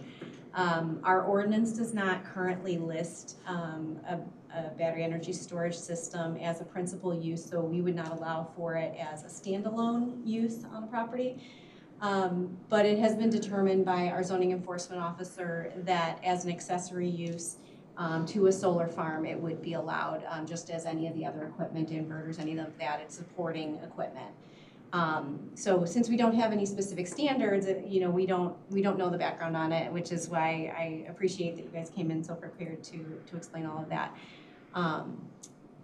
It's really up to you if you feel comfortable voting on it. If the project goes forward with it, the request is just for a commercial solar energy facility. It doesn't list the energy storage as part of the request because it's just a part of the site plan. So if you chose to add a condition to remove it or ask that it be removed, it would have to come off of the site plan, but it's not going to affect the actual request. That still needs to be approved through the county board. So I'm not sure if that helps explain kind of where we're at with it. I mean, it is accessory, it can be approved, but it is not mandated by the state the way the solar farm itself is. It does not have to be approved. So by excluding it, we're well within the standards set by the state? Correct. Okay. Anyone else have questions for Kim? Charlie? I have really more a comment for Kim and a question. Sure. But the comment is I would challenge the decision of the zoning enforcement officer that this is an ancillary use. Nothing else related to this has the possibility of a fire or an explosion. And this clearly, by the testimony, does. And that, to me, makes it remarkably different from what is. and which goes on to the fact of a formal request to get a presentation before this board, regardless of the outcome of this petition, on safety issues relating to battery storage. I remarked to one of my colleagues that I'm old enough to remember the first petitions for nuclear power plants. And I remember them flatly saying on legal record under oath that a whole bunch of things that subsequently did happen couldn't happen. I also, as I mentioned to my colleague, happened to be a quarter-mile away at the time the 3 Mile Island incident happened, and that was fairly startling at the time. So I don't think this rises to that issue, to that sort of thing. We aren't going to kill 1 million people, which Chernobyl may have done, but we certainly have a health hazard, explosion hazard, fire hazard. We don't have with anything else. And I think that if this board will undoubtedly see many more of them, and we need to be better informed if we're going to make intelligent decisions on it. Yeah. Madam Chairman. You have a question? Well, Let's stick with questions right now. Anyone else have a question? Well, I did have a question. Can we get a presentation from an expert? Um, Or at least will you request? I one could look for- into that for you, yeah. Okay, Yeah. thank you. All right, so at this time, we will take statements from members of the public. You're allowed 3 minutes to make a public statement. Again, I would have you give your name and address, and then I'll just use my phone as a timer for your 3 minutes. Does anyone from the public want to make a statement regarding this petition? Okay, sir, come on up. And again, you'll have to give your name and address, and then go ahead with your Ron statement. Karolski, 1150 Redtail Court, Woodstock, Illinois. Flat out, just flat out, in my opinion, these things are bought ugly. That's the long and the short of it. They're hideous. My opinion on property values is they are not going to go up. I don't see that happening. Would I buy a property that was across the street from one of these or within eyesight of us? No, not at all. Not at all. That's my opinion. Okay, does anyone else have a statement they'd like to give? Okay, being none, do you have a closing statement? I don't have a closing statement. Could we have just a moment to speak? Of course. Okay, just a moment. We'll just take a 5-minute break. Thank you, I appreciate that.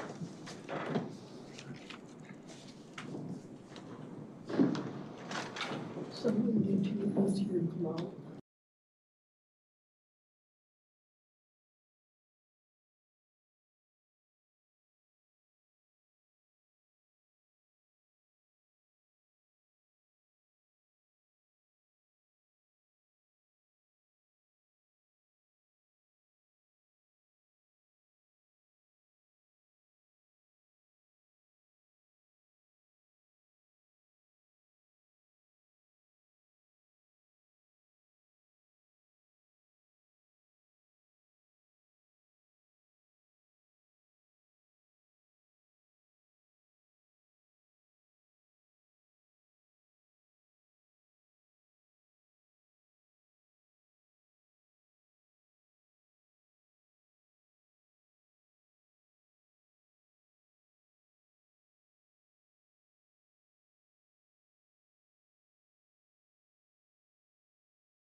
Feel my toes and see.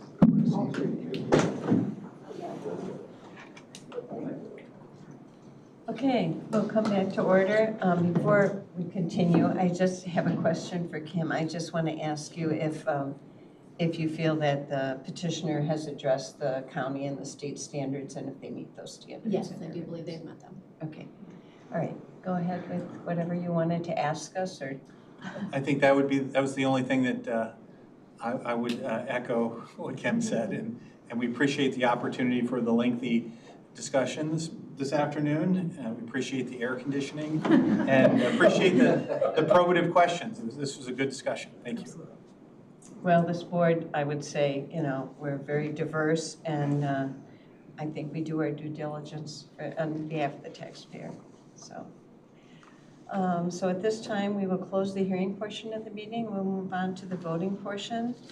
Again, this is petition Z25-0057.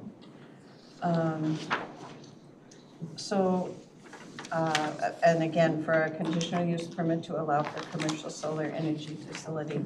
So I'm just going to bring up the question to Mr. Eldridge, because you asked to have an expert. Do you want to vote on this without this battery storage, or do you want to continue this until we get an expert? Because you're the one that asked staff about this. Well,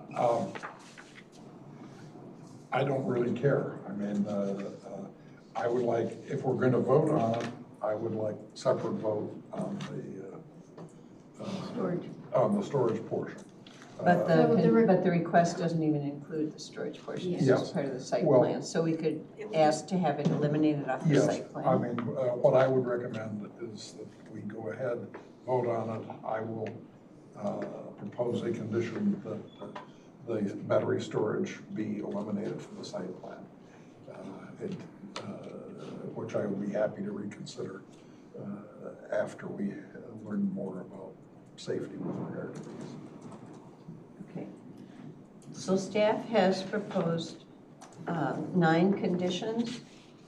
Does anyone on the board have, and they're up on the screen, does anyone on the board have any objection to me not reading through them, since my voice is kind of an issue? It's okay? All right. Do we have any other proposed conditions? Yes, I would, my proposed condition is the removal of battery storage from the site plan. Is there a second? I'll second. It's been moved by Mr. Eldridge to add a condition to remove the battery storage, and seconded by Ms. Beverly. Discussion, Mr. Eldridge. Well, I've really said what I have to say. I simply don't feel, I really appreciate the information that's been provided by the petitioner, but I don't believe I know enough, and I believe I need a presentation from a disinterested, unrelated third-party expert before I would have a chance of knowing enough to vote in favor. My suspicion is that after such a vote, such a presentation, I'd be comfortable enough to vote in favor. But right now, by their testimony, it has the possibility of explosion, the possibility of fire, and while there are safeguards, I've never known safeguards that can't fail under some circumstances. And given my limited knowledge, I simply can't vote in favor without knowing more. Any other comments? I'll just go down that line. Mr. Cozen, do you have any other comments? Yes, I'm, as one who has already said that I'd be supporting questioning of the ESS. I am more than otherwise known as an early adopter for technology, but that is in my own life and with my own family, much to the dismay of members of my family. But this is an element that is written in our requirements of health, safety, and general welfare for public purposes. And at this point, we've had a wonderful discussion of new technology and the delivery of a company that has already proven itself but yet it is still vague to the standard of health, safety, general welfare, and I would be supporting such Mr. Schnabel? exclusion. My personal opinion is that the state of Illinois has got a lot of government officials that are pushing these as part of their plan. I understand that, I get that, but I can tell you right now, if this was across the street from a residential subdivision, I would never vote to support the battery portion. And that's all I have to say right now. Ms. Beverly? Yeah, it's my understanding that this is where the technology is going. We've had multiple developers present that we will expect to see these types of things in the future. And it's my understanding that there have been multiple failed bills in Springfield attempting to regulate them or introduce them into the market, similar to the Solar Siting Act. And we have purposely put off in our UDO regulating it ourselves while we wait for more guidance. And I'm not prepared to move forward with it until we get that guidance. Ms. Donner? Any comments? I am very conflicted for a number of reasons, but I will agree with the board's decision. Mr. Kernick? I too am conflicted, and I guess the first question I would ask is Charlie, to address your issue about getting a disinterested third party, how do we do that? Any expert that's going to come and testify that's retained by the petitioner is, by definition, at least from my perspective, not disinterested. They're being paid by the petitioner. I agree. I think the county needs to bring us somebody. I don't know that, how we do that. So I guess your view is we continually deny these requests until the county acts. Yes, that is my position. My view is that while this, I thought this was the first application of these battery storages with a solar panel, but being an alternate, I figured, well, maybe it's not the first time, I just was not in attendance.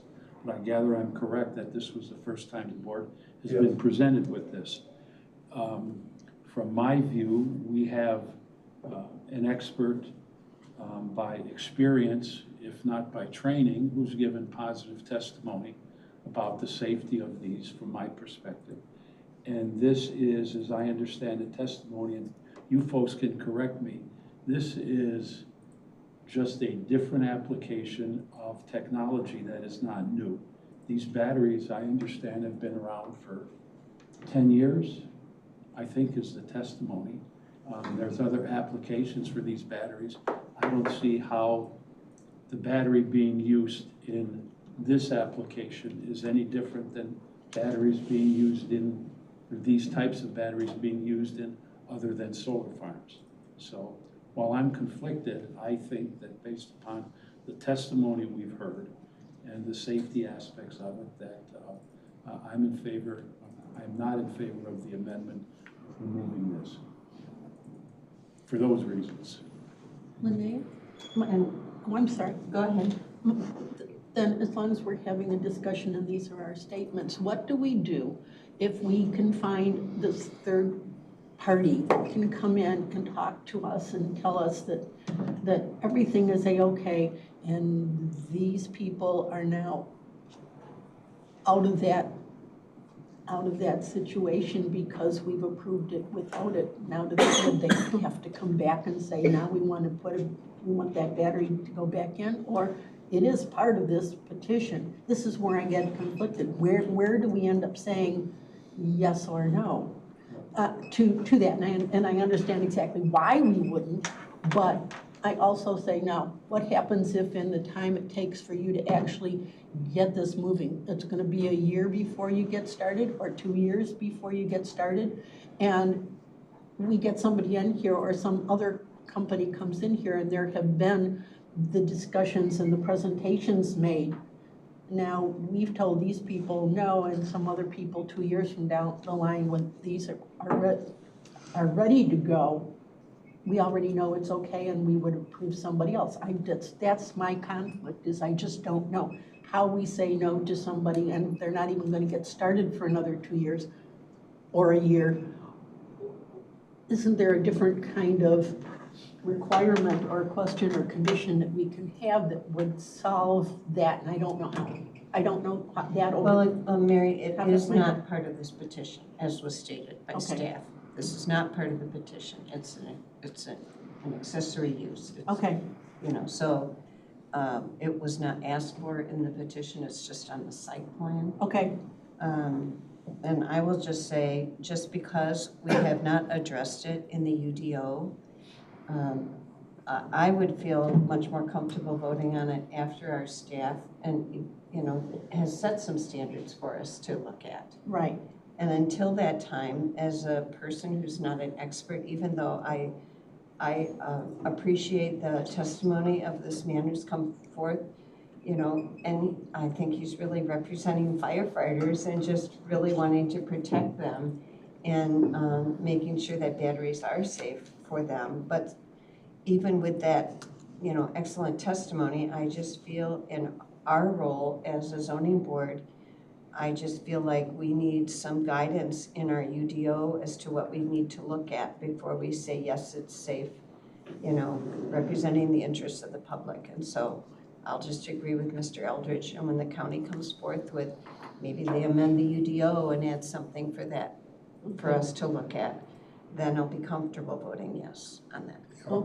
And I see no reason if that happens before they've constructed this, for them not to come back to us and ask to be added back in, and I certainly would consider that about I that. would as well. Okay, okay, that helps me out a lot. Can I just ask one way, I mean, Kim, can staff do the necessary, are they equipped to do investigation? To do some research and come up with? We can certainly try. I know there are other jurisdictions that have added standards to their ordinance. I believe Will County added it to their ordinance. They may have connections there. City of McHenry, I have a connection over there that possibly would be able to, because they have the standalone utility scale energy storage there. I might be able to reach out and see if there is somebody that would be willing to come and give more information.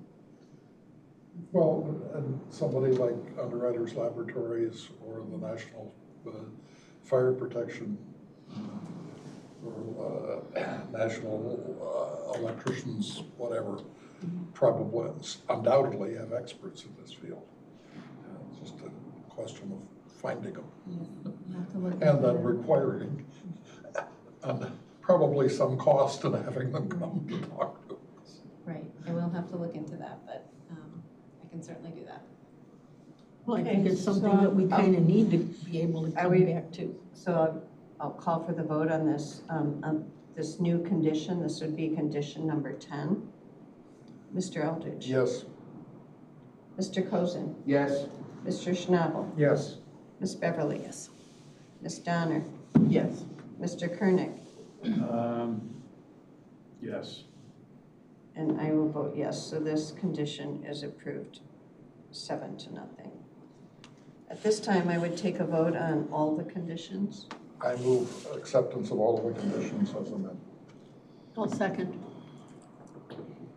It's been moved by Mr. Eldridge, second by Ms. Donner to approve the conditions.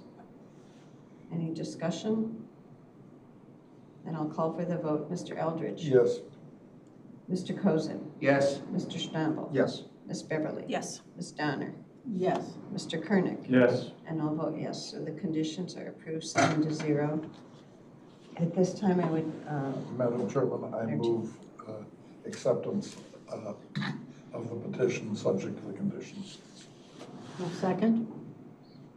it's been moved by Mr. Eldridge, second by Ms. Donner to approve this request with the conditions attached to it. Discussion. Mr. Eldridge. Yes, this is a semi-rural area between Woodstock and Crystal Lake along 14, which is a major U.S. highway. It is directly across the street from another solar farm that is within the jurisdiction of the municipality of Woodstock. There's a gravel pit in the area. It is a commercial corridor